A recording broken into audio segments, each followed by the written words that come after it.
Hello everyone, मैं विकास। स्वागत है आपका अपने चैनल स्टडी मेरी इज्जत में। हिंदी में आपका टॉपिक चल रहा है संधि। संधि में हमने पहले स्वर संधि के बारे में जाना और आपकी इस वीडियो में व्यंजन संधि भी देखी और आज हम व्यंजन संधि में और भी नियम दिए गए हैं, उन नियमों को देखेंगे। ठीक है, चलिए शुरुआत करते हैं। ता संबंधी नियम में मैंने आपको पहला नियम करा दिया था और अब अगला दूसरा नियम है ता संबंधी नियम में कि ता के बाद यदि जा या झा आए तो ता जा में परिवर्तित हो जाता है। यानी ता के बाद आपका क्या आ जाए, जा आ जाए या फिर झा आ जाए तो ये जो ता है वो किस में बदल जाएगा, आपका जा में परिवर्तित हो जाता है। ठीक है, जैसे सत्य धन जन। अब ता के बाद क्या आ रहा है, जा आ रहा है, तो ये जो ता है वो किस में बदल जाएगा, जा में बदल जाएगा। जब आधा ता है तो आधा ही क्या बन जाएगा, जा बन जाएगा। तो सा वैसे ही रहेगा, ता किस में बदल जाएगा, जा में आधे, और जन वैसे लिख दे तो क्या हो जाएगा, सज्जन। सत्य धन जन तो क्या हो जाएगा, सज्जन। इसी प्रकार उत धन ज्वल। अब ता के बाद क्या आ रहा है, जा आ रहा है, और तब जब ता के बाद जा आएगा तो जो ता है वो किस में बदल जाएगा, आपका जा में परिवर्तित हो जाएगा। तो क्या हो जाएगा, उज्ज्वल। और उज्ज्वल जो शब्द है वो आपका वर्तनी में भी आता है। पूछ लिया जाता है कि उज्ज्वल किस तरीके से लिखा जाता है। अब जैसे आधा ता है तो आधा ही जा बनेगा, और ज्वल में वो पहले से ही आधा है, यानी दोनों ही जा कैसे बनने चाहिए, आपके आधे। तो आपकी वर्तनी वो कैसी होगी, शुद्ध होगी। ठीक है, आगे बढ़ेंगे। नियम नंबर आपका तीसरा है कि ता के बाद यदि क्या आ जाए, ला आ जाए। ता के बाद ला हो तो ता जो है वो किसमें परिवर्तित हो जाएगा, ला में। यानी ता के बाद आपका क्या आ जाए, ला आ जाए तो ये जो ता है वो किसमें बदल जाएगा, ला में परिवर्तित हो जाएगा। जैसे उत धन लास। अब ता के बाद क्या आ रहा है, ला आ रहा है, तो ये जो ता है वो आपका किसमें बदल जाएगा, ला में। आधा ता है तो आधा ही क्या बनेगा, ला। अच्छा, हमें ये पता कैसे चलता है, ये जो शब्द है वो सॉरी वर्ड है वो आधा, हलंत लगा है, इसका मतलब वो वर्ड कैसा है, आधा है। और जब भी हलंत लगा है इसका मतलब वो व्यंजन कैसा है, शुद्ध व्यंजन है। तो उत धन लाश तो क्या हो जाएगा, आपका उल्लास हो जाएगा। इसी प्रकार तत्व धन लीन तो आपका क्या हो जाएगा, तल्लीन हो जाएगा। अगला नियम नंबर 4 देखेंगे कि ता के बाद यदि हा हो, ता के बाद क्या आ जाए, हा आ जाए तो ता के स्थान पर दा हो जाएगा, और जो हा है उसका क्या हो जाएगा, धा हो जाएगा। यानी ता के बाद आपका क्या आ जाए, हा आ जाए तो ये जो ता है वो तो आपका दा में परिवर्तित हो जाएगा, और हा जो है वो आपका धा में परिवर्तित हो जाएगा। ठीक है, जैसे तत्व धन हित। अब ता आ रहा है और ता के बाद क्या आ रहा है, हा आ रहा है, तो ये जो ता है वो तो आपका आधे दा में परिवर्तित हो जाएगा और हा किसमें बदल जाएगा, धा में। अब यहां से क्या, तदित। अब आधा जो दा पूरा हो गया है वो इसलिए हो गया क्योंकि मात्रा जो है वो किस पे आ जाएगी, ता पे आ जाएगी। तो तत्व धन हित तो क्या हो जाएगा, तदित हो जाएगा। इसी प्रकार उत धन हार तो आपका क्या हो जाएगा, उद्धार हो जाएगा। आगे बढ़ते हैं और नियम आपका अगला है व्यंजन संधि में, नियम नंबर 5, ना संबंधी नियम। अब ना संबंधी नियम क्या है, यदि री रा और शा के बाद ना व्यंजन आता है तो ना के स्थान पर क्या हो जाता है, अड़ा हो जाता है। क्या हो जाता है, अड़ा। और ये कब होता है, जब री रा और शा इन तीनों वर्डों में से कोई एक वर्ड हो और उसके बाद क्या आ जाए, ना आ जाए, तो वहां ना का क्या हो जाएगा, अड़ा हो जाएगा। जैसे परिधन नाम। अब परि यानी क्या आ रहा है, रा आ रहा है और रा के बाद क्या आ रहा है, ना हो जाएगा, तो ना का क्या हो जाएगा, अड़ा हो जाएगा। तो परिधन नाम तो क्या हो जाएगा, परिणाम हो जाएगा। इसी प्रकार राम धन अयन तो क्या हो जाएगा, रामायण हो जाएगा। ठीक है, यानी ना का अड़ा हो जाता है। नियम नंबर 6 है आपका मां संबंधी नियम। मां संबंधी नियम में क्या है, मां का मेल का से मां तक, यानी का से लेकर मां तक किसी भी व्यंजन अथवा ऊष्म तथा अंतस्थ। अब ऊष्म व्यंजन कौन कौन से होते हैं हमारे, तीनों सा और हा, ये आपके ऊष्म व्यंजन है।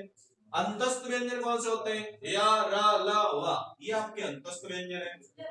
होने पर मां जो है हमेशा किसमें बदल जाएगा, अनुस्वार हमेशा अनुस्वार में यंग की बिंदी में परिवर्तित हो जाएगा। जैसे समधन कलन तो क्या हो जाएगा संकलन, समधन हार तो क्या हो जाएगा संसार, सॉरी समधन सार तो हो जाएगा संसार। यानी मां किसमें परिवर्तित हो जाएगा अनुस्वार में बदल जाएगा। और जब भी हम अगर इसका संसार शब्द लिखा है और जब भी अगर आपसे संधि विच्छेद पूछ लिया जाए तो जो अनुस्वार है वो हमेशा मां में परिवर्तित होगा और हलंत आना बहुत जरूरी है। हलंत नहीं आएगा इसका मतलब वो जो व्यंजन आपने संधि विच्छेद किया है वो कैसा है गलत है। इसी का नियम नंबर दूसरा है कि मां के बाद यदि मां आ जाए, मां वर्ड के बाद यदि मां वर्ड आ जाए तो कोई बदलाव नहीं होगा। जैसे समधन मान, मां के बाद मां आ रहा है तो इसमें कोई बदलाव नहीं होगा, जैसा है वैसे। सम्मान, इसलिए समधन मति तो सम्मति। ये थे आपके व्यंजन नियम, व्यंजन संधि के कुछ नियम। अब हम देखेंगे आपके विसर्ग संधि, और विसर्ग संधि में भी आपके नियम दिए हैं। ठीक है, चलिए देखते हैं कहते कैसे हैं और इसमें कौन कौन से नियम दिए गए हैं। विसर्ग संधि में भी व्यंजन संधि की भांति नियम ही दिए गए होते हैं। ठीक है, तो विसर्ग संधि किसे कहते हैं, तो विसर्ग के बाद या तो स्वर आए या फिर व्यंजन आए तो विसर्ग में जो परिवर्तन होता है उसे हम क्या कहते हैं विसर्ग संधि कहते हैं। इसमें कुछ नियम दिए गए हैं, इन नियमों को देखेंगे। चलिए देखते हैं। पहला नियम है आपका कि विसर्ग का ओ हो जाता है। क्या हो जाता है, विसर्ग का ओ हो जाता है। विसर्ग का ओ कब हो जाता है, विसर्ग के पहले, विसर्ग के पहले क्या हो ह्रस्व आ यानी आ, और विसर्ग के बाद ह्रस्व आ, अथवा प्रत्येक वर्ग का तीसरा चौथा पांचवा वर्ड, अथवा य र ल व हा में से कोई भी वर्ड हो तो विसर्ग का क्या हो जाएगा ओ हो जाएगा। अब विसर्ग का ओ कब हो जाएगा, जब विसर्ग से पहले ह्रस्व आ या फिर विसर्ग के बाद ह्रस्व आ या फिर किसी भी वर्ग का, मैंने 5 वर्ग आपको बताए थे कि क वर्ग, च वर्ग, ट वर्ग, ता वर्ग, तो इनमें से किसी भी वर्ग का तीसरा चौथा पांचवा वर्ड हो अथवा अंतस्थ व्यंजन या रा ला वा और हा में से कोई भी वर्ड हो तो विसर्ग का क्या हो जाएगा आपका ओ हो जाएगा। देखते हैं उदाहरण दिए गए हैं, इनके उदाहरण भी देखेंगे। जैसे पयः धन बल, अब विसर्ग के पहले क्या आ रहा है प यानी आ रहा है ह्रस्व, और विसर्ग के बाद क्या आ रहा है बा यानी पा वर्ग का पा पा बा यानी तीसरा वर्ड आ रहा है, तो इस विसर्ग का क्या हो जाएगा ओ हो जाएगा। तो तब पा तो वैसे लिख देंगे और ओ की जगह क्या बना देंगे, सॉरी विसर्ग की क्या बना देंगे ओ बना देंगे, तो क्या हो जाएगा तपोबल यानी तपः धन बल, तो क्या हो जाएगा तपोबल। इसी प्रकार पयः धन द तो क्या हो जाएगा पयोद यानी ओ की मात्रा आ जाएगी विसर्ग की जगह पर, बाकी वैसे ही लिख देंगे। अब नियम नंबर दूसरा देखते हैं। नियम नंबर दूसरा है विसर्ग का रा हो जाता है।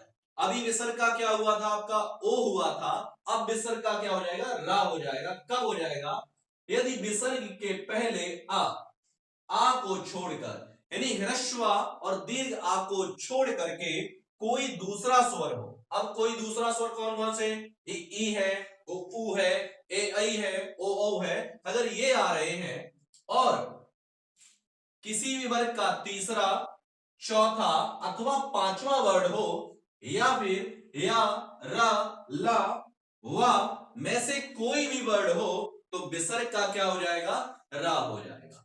विसर्ग का रा कब हो जाएगा, जब विसर्ग के पहले आ को छोड़कर कोई भी दूसरा स्वर हो और विसर्ग के बाद क्या आ जाए दीर्घ आ जाए, उ आ जाए, या फिर किसी भी वर्ग का तीसरा चौथा पांचवा वर्ड हो तब विसर्ग का रा हो जाता है। अब इसके उदाहरण दिए गए हैं, उन उदाहरणों को भी हम देखेंगे। जैसे निह धन आशा, अब विसर्ग आ रहा है, अब विसर्ग के पहले आ नहीं आ रहा है, ना तो ह्रस्व आ रहा है ना ही आपका दीर्घ आ रहा है, क्या आ रहा है ई आ रही है। तब विसर्ग के बाद और क्या आ रहा है, विसर्ग के बाद क्या आ रहा है दीर्घ आ रहा है, बोला दीर्घ आ हो या फिर उ हो, तो इस विसर्ग का क्या हो जाएगा रा हो जाएगा। तो निह धन आशा तो क्या हो जाएगा निराशा हो जाएगा। इसी प्रकार निह प्लस धन तो क्या हो जाएगा निर्धन हो जाएगा। ठीक है, आगे बढ़ेंगे और आपका नियम नंबर तीसरा है कि विसर्ग का सा हो जाता है। कौन सा? संयम वाला या तालब विषा होने से विसर्ग के पहले यदि कोई स्वर हो, यानी विसर्ग के पहले कोई भी स्वर हो और विसर्ग के बाद चा, छा या फिर शा, इन तीनों में से कोई भी व्यंजन आए तो विसर्ग का क्या हो जाता है? सा हो जाता है। यानी विसर्ग के पहले कोई भी आपका स्वर हो और विसर्ग के बाद चा, छा या फिर शा में से कोई भी व्यंजन आए तो विसर्ग का हम क्या कर देंगे? शा कर देंगे। ठीक है, जैसे निह धन चिंत। अब विसर्ग आ रहा है, विसर्ग के पहले बोल रहा है कोई भी स्वर हो, जरूरी नहीं है कि आ ई उ ये सब हो, मतलब कोई भी इनमें से कोई भी आ जाए और विसर्ग के बाद क्या आ जाए? शा हो, छा हो या शा हो, तो इस विसर्ग का क्या कर देंगे? हम शा कर देंगे। निह धन चिंत तो क्या हो गया आपका? निश्चिंत। इसी प्रकार निह धन छल तो क्या हो जाएगा? निश्चल। अब देखो विसर्ग का हमने क्या कर दिया? सा कर दिया। ठीक है, नियम नंबर आपका 4 है, विसर्ग का क्या हो जाता है? शा हो जाता है, यानी षटकोण सा। अगर मैं इसके उच्चारण स्थान की बात करूं तो इसका उच्चारण स्थान क्या होता है? मूर्धा होता है। विसर्ग के पहले ई उ और बाद में का खा टा ठा पा फा में से कोई भी वर्ण आए तो विसर्ग का हम क्या कर देंगे? शा कर देंगे। कब कर देंगे? जब विसर्ग के पहले या तो ह्रस्व ई हो या फिर आपका ह्रस्व उ हो और विसर्ग के बाद का या खा में से कोई वर्ण हो, टा या ठा में से कोई वर्ण हो या पा फा में से कोई वर्ण, इनमें 6 में से कोई भी वर्ण आए तो वहां पर विसर्ग का आपका शा हो जाता है। जैसे निह धन कपट।